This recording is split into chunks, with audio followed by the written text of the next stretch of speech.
Welcome to my YouTube channel Vicky vlogs. ഏകദേശം ഒരു 4 വർഷത്തിന് ശേഷമാണ് നമ്മൾ വീണ്ടും കാണുന്നത്.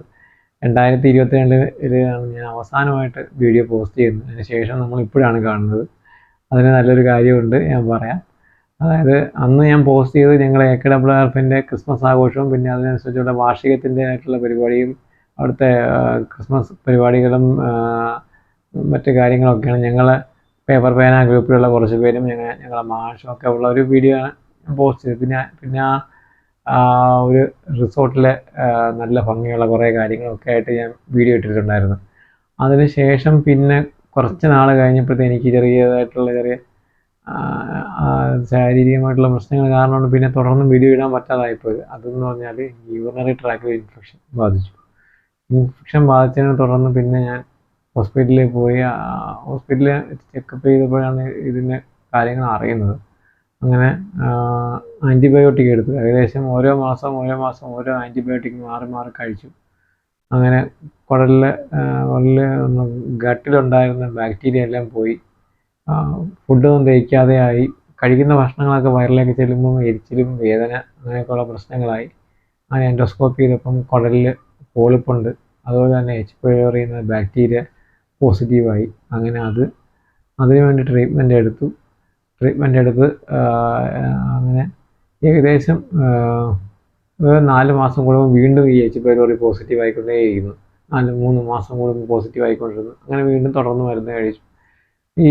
ഈ പൈലോറിയൊക്കെ വന്നതിൻ്റെ കൊണ്ടാണെന്ന് തോന്നുന്നു, ഭക്ഷണം കഴിച്ചാൽ പോലും അത് ദഹിക്കും, പക്ഷേ കറക്റ്റായിട്ടുള്ള വിറ്റാമിൻസും മിനറൽസും ഒന്നും ശരീരത്തിൽ പിടിക്കാതെയായി. ശരീരം ഉണങ്ങി നല്ലപോലെ എല്ലും തോലുമായി. അതായത് കുറേ വർഷം ഭക്ഷണം കഴിക്കാതെ ഇരുന്നൊരു മനുഷ്യനെങ്ങനെ ഉണങ്ങിപ്പോകുന്നത് അതുപോലെ ഉണങ്ങി എല്ലും തോലുമായി. അത്രത്തോളം അങ്ങ് ഉണങ്ങി ശരീരം ആകെ ഒരു വല്ലാത്തൊരവസ്ഥയിൽ എത്തി. എഴുന്നേറ്റിരിക്കാൻ വയ്യാതെയായി. ഒരാളെ സഹായമില്ലാതെ ബാത്റൂമിൽ കയറാൻ പറ്റാത്തൊരവസ്ഥയായി. ഇപ്പം ഈ കാണുന്ന കോലമല്ല, കുറച്ചുകൂടെ കണ്ട പേടിയാവുന്ന രീതിയായിരുന്നു. 44ആയിരുന്നു എൻ്റെ ഷർട്ടിൻ്റെയൊക്കെ ബനിയൻ്റെയൊക്കെ ശരീരത്തിൽ എൻ്റെ ശരീരത്തിൻ്റെ അളവ് എത്രത്തോളം ഉണ്ടായിരുന്നു. അത് നേരെ കുറഞ്ഞ്, കാരണം ഒരു ഹാങ്കറിനകത്ത് ഷർട്ട് ഇട്ട് വെച്ചാൽ എങ്ങനെ ഇരിക്കും അതുപോലെയായി ഞാൻ. കാരണം കണ്ണെല്ലാം കുഴിഞ്ഞു. ഒരു ഭീകരമായ അവസ്ഥ കണ്ടു കഴിഞ്ഞാൽ പേടിയാവും. ആ ഒരു അവസ്ഥയിലായിരുന്നു ഞാൻ. അങ്ങനെ ആ ഒരു രീതിയിലേക്ക് പോയി. വീട്ടിലുള്ളവരൊക്കെ എല്ലാം എന്നെ കണ്ട് വിഷമവും പ്രയാസവുമായി. അമ്മയ്ക്കും പെങ്ങൾക്കൊക്കെ ഭയങ്കര വിഷമമായി. കാരണം നല്ല രീതിയിൽ ഇരുന്നാൽ ഞാൻ ഈ ഒരു കോലത്തിലായ കണ്ട് അവർ ഭയന്നു പോയി.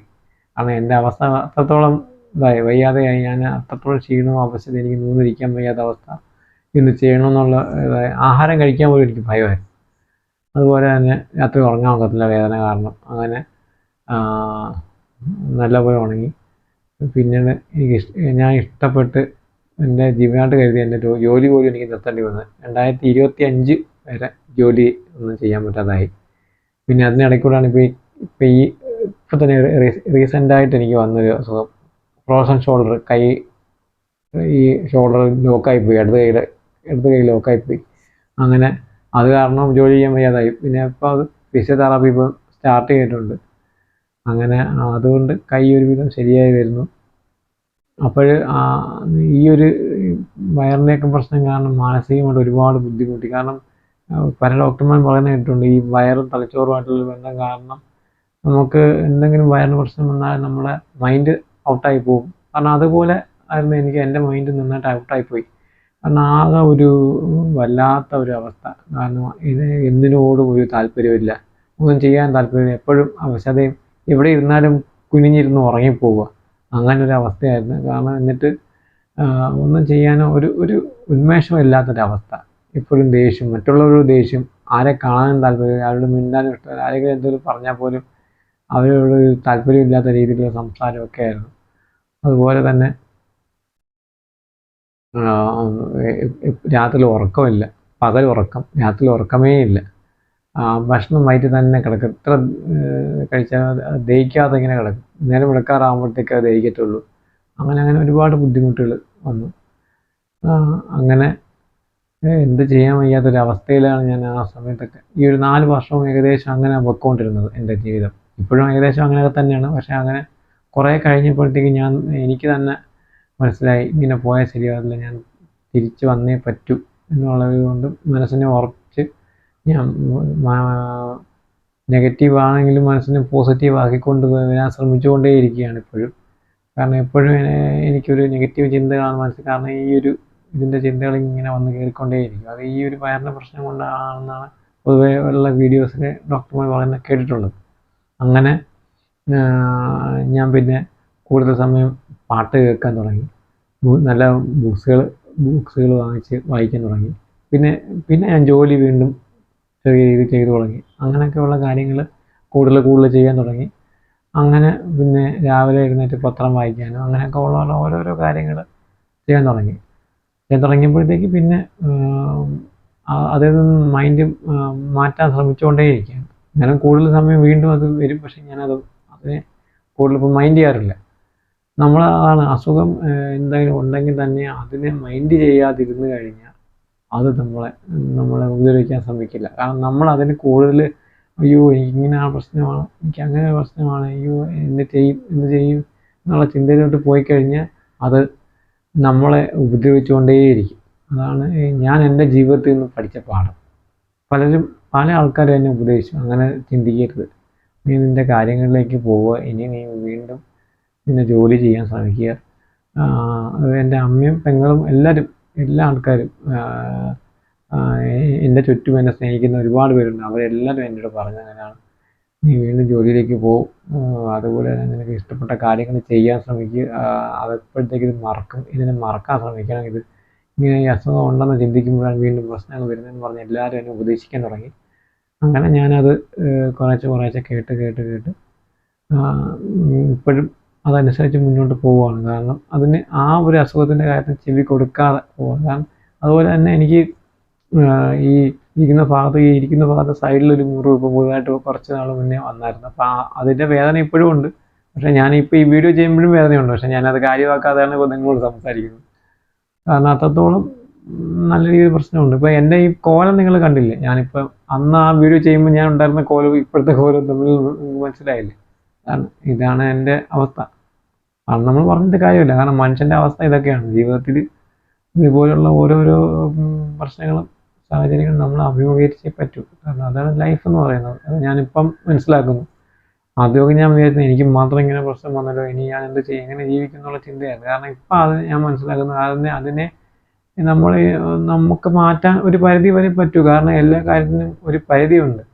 ഇപ്പം പണ്ടിരുന്ന പോലെ അല്ല, അത്രയും പെർഫെക്റ്റ് ആവത്തില്ല ഇനിയുള്ള സമയത്ത് നമുക്ക്. കാരണം ഒരു ഉദാഹരണം തന്നെ, നമ്മൾ എന്തെങ്കിലും ഒരു സംഭവം നമ്മൾ നല്ല രീതിയിൽ സൂക്ഷിക്കുന്ന ഒരു വസ്തു കീറിപ്പോയി അല്ലെങ്കിൽ അത് പൊട്ടിപ്പോയെന്ന് വെച്ചു, അത് വീണ്ടും നമ്മൾ കൂട്ടി യോജിപ്പിച്ചാലും അതിനെ ആ ഒരു രീതിയിലേക്കാണ്. പക്ഷെ പഴയതുപോലെ ഒരിക്കലും അത് അത്രത്തോളം പെർഫെക്റ്റായിട്ട് കിട്ടത്തില്ല. അത് ഞാനിപ്പോൾ മനസ്സിലാക്കുന്നു. അതുപോലെ തന്നെയാണ് നമ്മുടെ ജീവിതം. ഇതിനൊക്കെയുള്ള പ്രശ്നങ്ങൾ ജീവിതത്തിൽ ഉണ്ടായിക്കൊണ്ടേയിരിക്കും. പഴയതുപോലെ എപ്പോഴും പെർഫെക്റ്റ് ആവണമെന്നില്ല. അന്ന് ഞാൻ ഇപ്പോഴാണ് മനസ്സിലാക്കുന്നത്. ഇനി എന്തായാലും കൂടുതലായിട്ടുള്ള വീഡിയോസും മറ്റു കാര്യങ്ങളോട് ഞാൻ തീർച്ചയായിട്ടും തിരിച്ചു വരും. ഇനി എല്ലാ കാര്യങ്ങളും ചെയ്യാൻ തന്നെ തീരുമാനിച്ചേക്കുന്നത്. കാരണം ഇതിനൊന്നും മാറി നിൽക്കാൻ ഞാൻ ഉദ്ദേശിച്ചിട്ടില്ല.